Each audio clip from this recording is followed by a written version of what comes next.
नमस्कार, दोपहर के 3 बजे जी न्यूज पर आप सभी का स्वागत है। आपके साथ मैं हूं पूर्णिमा मिश्रा।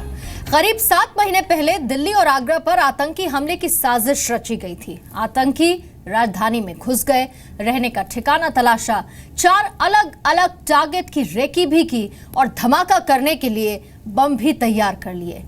एक साथ 4 जगहों पर 6 बम धमाकों की साजिश रची। शायद ये सफल भी हो जाती, लेकिन ऐन वक्त पर कैसे फेल हुआ ये प्लान और बम ब्लास्ट से सैकड़ों लोगों की जान कैसे बची, जानने के लिए ये रिपोर्ट आप देखिए।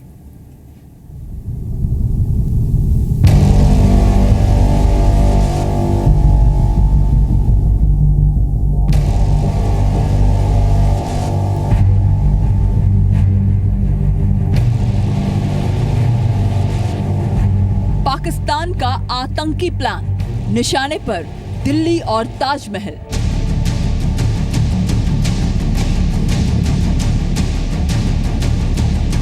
छह धमाके होते और सब कुछ तबाह हो जाता।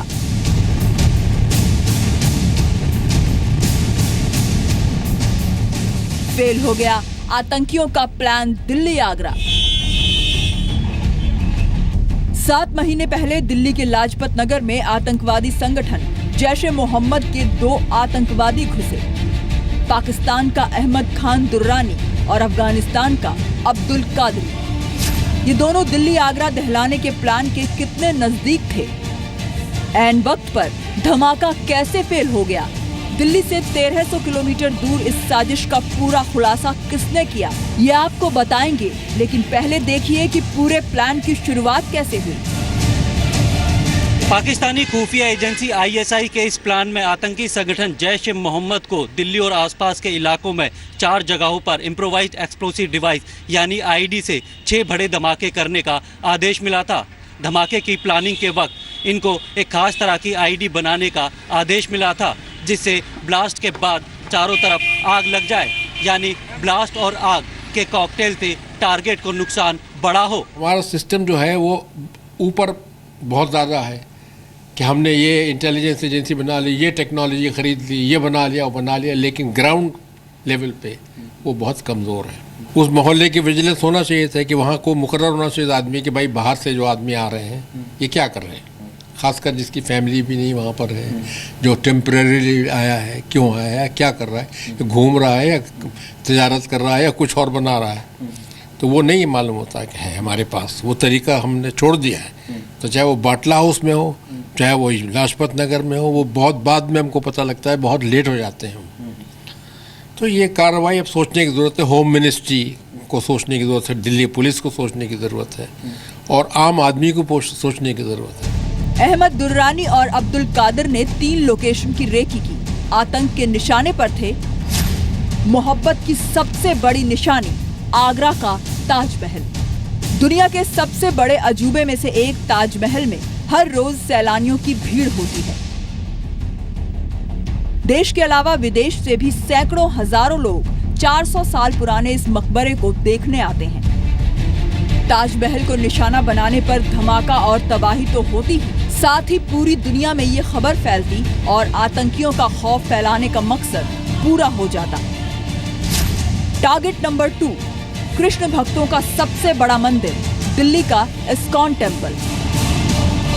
दिल्ली स्थित इस्कॉन टेम्पल में भक्त ही नहीं विदेशी पर्यटक भी आते हैं। इससे पहले भी आतंकियों के निशाने पर मंदिर रहे हैं। आतंकियों का मकसद साफ है कि धार्मिक स्थलों को निशाना बनाओ ताकि विभिन्न धर्मों के लोगों के बीच खाई को बढ़ाया जा सके।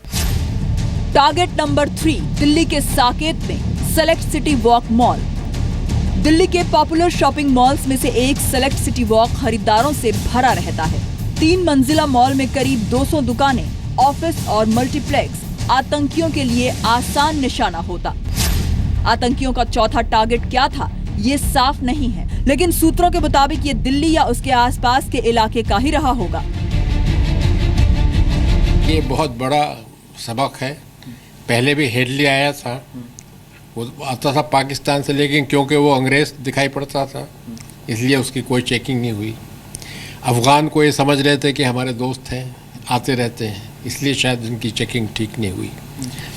तो ये सोचना कि कौन सा आदमी आ रहा है, कि वो पाकिस्तान को मालूम है, अगर पाकिस्तानी सामने दिखाई पड़ेगा तो उसका शक हो जाएगा, तो वो बाहर के आदमियों को हायर करते हैं, उनको ट्रेन करते हैं, भेजते हैं। तो ये उनमें से वो आदमी थे।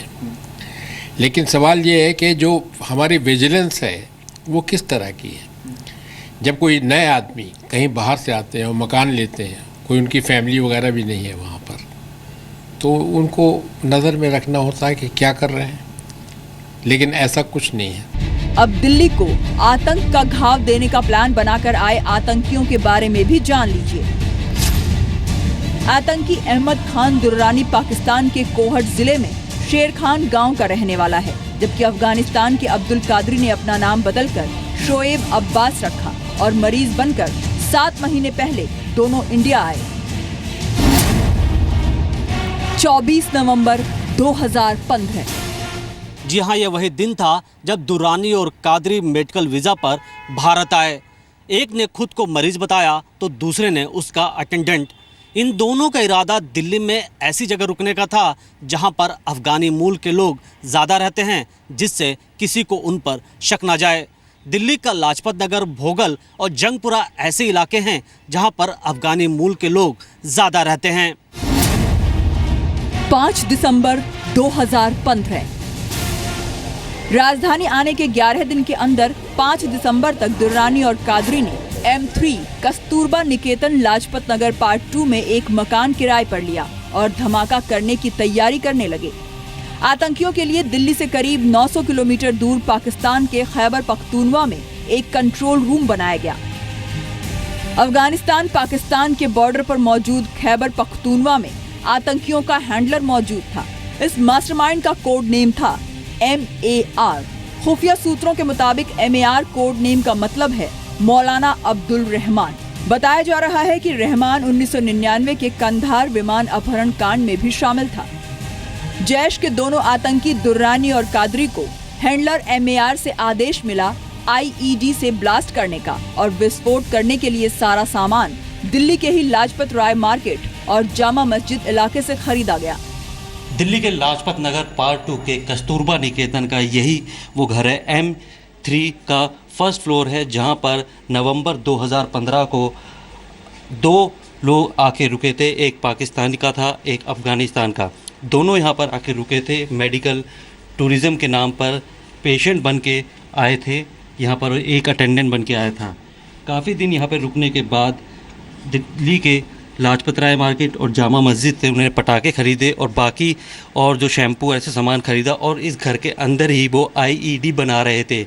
उनका दोनों जैश-ए-मोहम्मद के आतंकी थे और यहाँ पर IED बनाकर 6 IED उन्होंने बना लिए थे और दिल्ली के अलग अलग जगहों पर उन्हें आतंकी वारदात को अंजाम देना था। सूत्रों के मुताबिक IED के लिए तार और टाइमर के लिए घड़ी लाजपत राय मार्केट से खरीदी गई। जामा मस्जिद इलाके से पटाखे खरीदे गए। IED बनाने के लिए शैम्पू भी खरीदा गया। दिसंबर 2015। खुफिया सूत्रों के मुताबिक करीब 1.5 महीने की तैयारी के बाद दिसंबर 2015 तक 6 IED तैयार हो गए, लेकिन धमाके से ठीक एक दिन पहले आतंकियों का प्लान फेल हो गया। धमाके से पहले IED का ड्राई रन किया गया। आप कह सकते हैं शायद दिल्ली की किस्मत ने उसका साथ दिया, तभी आतंकियों का प्लान फेल हो गया।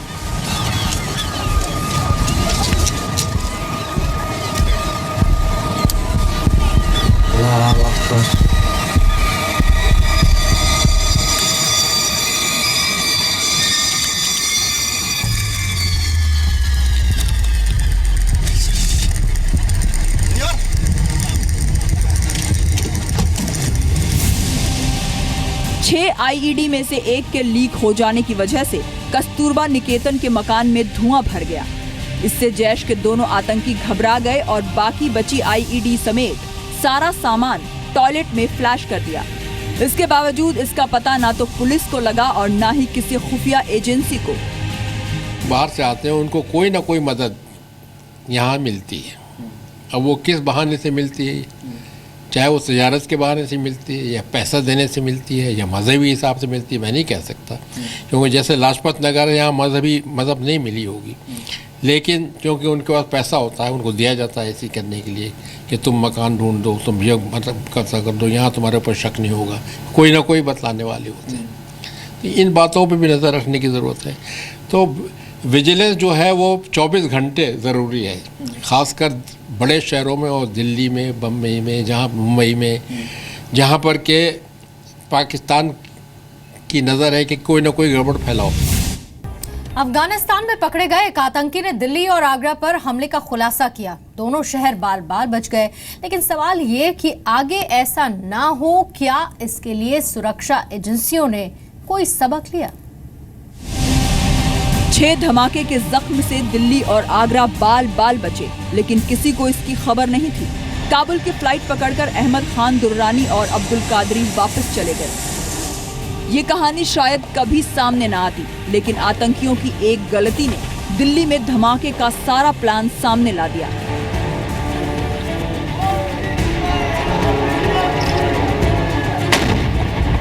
करीब 1 महीने बाद अफगानिस्तान के मज़ार शरीफ में इंडियन कॉन्सुलेट पर हुए हमले के बाद आतंकियों का एक नया कनेक्शन सामने आया। आतंकियों का दावा था कि ये हमला भारत की संसद पर हमले के दोषी अफजल गुरु की फांसी का बदला लेने के लिए किया गया। अफगानिस्तान में मज़ार शरीफ पर हुए हमले के बाद अफगानिस्तानी सुरक्षा एजेंसियों और पुलिस ने कई जगह पर छापे मारे। इन्हीं छापों के दौरान दिल्ली से भागे जैश ए मोहम्मद के 2 आतंकी कादरी और दुरानी उनकी गिरफ्त में आए। गिरफ्त में आने के बाद पास से